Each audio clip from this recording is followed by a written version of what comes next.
guys, and welcome back to my channel. If you guys watched my last video, you saw that I did meatballs. This video, I'm doing my semi-homemade spaghetti sauce. If you want to learn how to do it, come into my kitchen and I'll show you how. Let's go. Alright, you guys, so for my semi-homemade spaghetti sauce, I am going to use the Parmesan Romano pasta sauce from Kroger. It's my favorite. Smith's if you're here in the West Coast. I have a 14.5-ounce can of fire roasted diced tomatoes with garlic. I also have a 13-ounce can of tomato sauce. I have frozen mushrooms. I had mushrooms that were going to go bad if I didn't use them. I just chopped them up already and threw them in my freezer. Perfect for spaghetti sauce, perfect for Salisbury steak, whatever.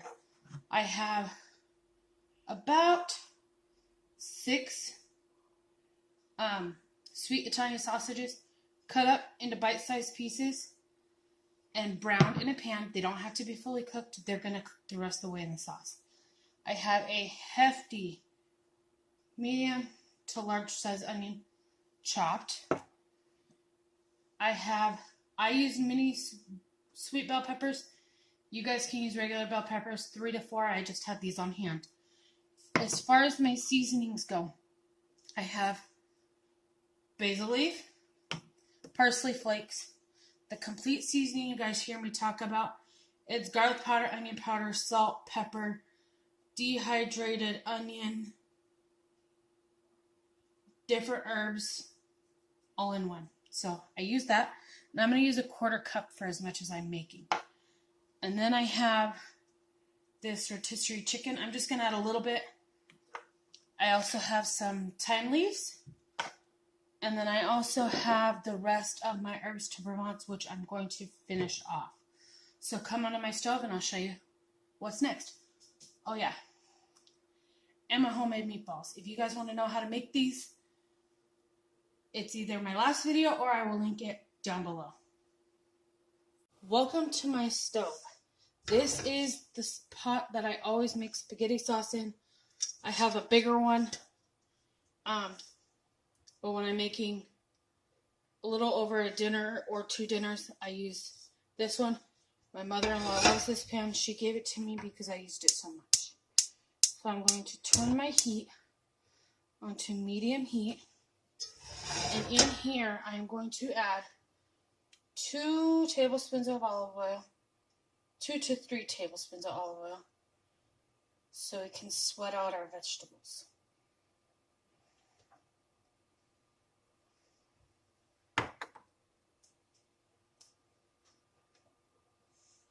We're going to let that heat up, and as soon as that heats up, we'll add our veggies.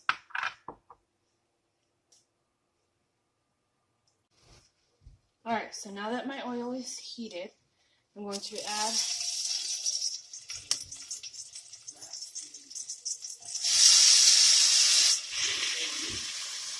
my bell pepper and my onion.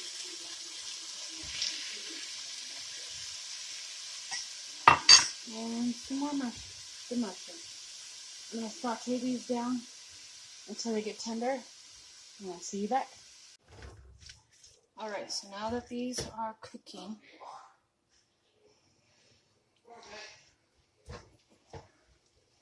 I'm going to start adding my seasonings.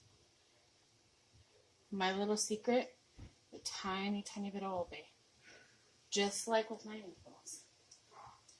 I'm going to put this away in my cabinet. I'm going to use the rest of the herb de Provence. I have about a tablespoon left. Again, a 1/4 cup of that seasoning. I know kind of sounds like a lot, but it has everything in it. So a sprinkle, just because I have it, of the rotisserie chicken. A couple shakes of thyme. Actually, I'm just going to use what I have left. About a 1/2 teaspoon. Couple shakes of parsley, about a tablespoon again. Basil, same thing, about a tablespoon. I don't measure seasonings when I'm cooking. I just taste it and then see where I'm at. This looks like a lot of seasoning right now. However, I'm going to be adding quite a bit more things to this. So, I'm going to be adventurous and add a couple tablespoons of basil pesto. I mean, all it is cheese, basil, and Parmesan. So, why not? I'll let you know. So, I'm going to let this work for just a couple minutes. It looks so good already. I could put this over pasta. Add a tablespoon or two more of the basil pesto and put this over pasta. That would be delicious. So, I'm going to cook these down and I'll see you when we're in the next step. Now that my veggies are softened, I'm going to add my fire roasted tomatoes,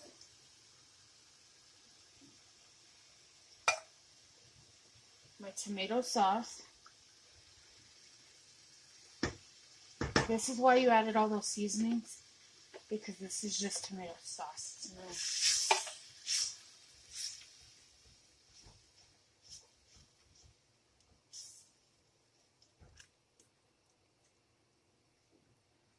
Alrighty.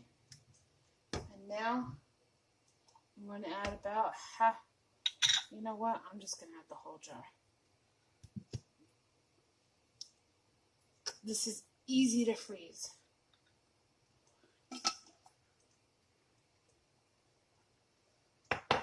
Lasagna. Dump and go freezer meal. Throw it in your crock pot on low. Or even just heat it up. So I'm going to let this come to a simmer and I will be back. Alright, I'm simmering down the sides. I'm going to add my sausage and all the juices. I'm going to mix that in. You can add squash to this, which is probably what I'm going to end up doing over the summertime because we're growing squash. And I'm adding in all my meatballs. I'm going to mix this together.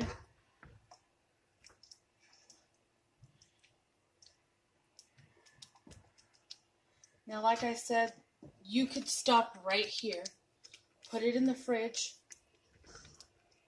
and the next morning, put it in your crock pot on low and let it go all day. I'm going to let this go for about an hour, hour and a half, probably about an hour, and then dinner will be ready. Actually, about 30 to 35 minutes, up to an hour. Sometimes I even let it go even longer. The only thing when it gets longer is the sauce gets super, super thick, and then you're going to have to add more tomato sauce. So, this looks good to me.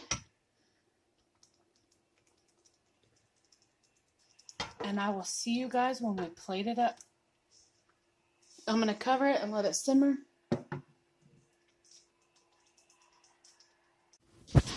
Homemade meatballs. And semi-homemade sauce with pesto on top.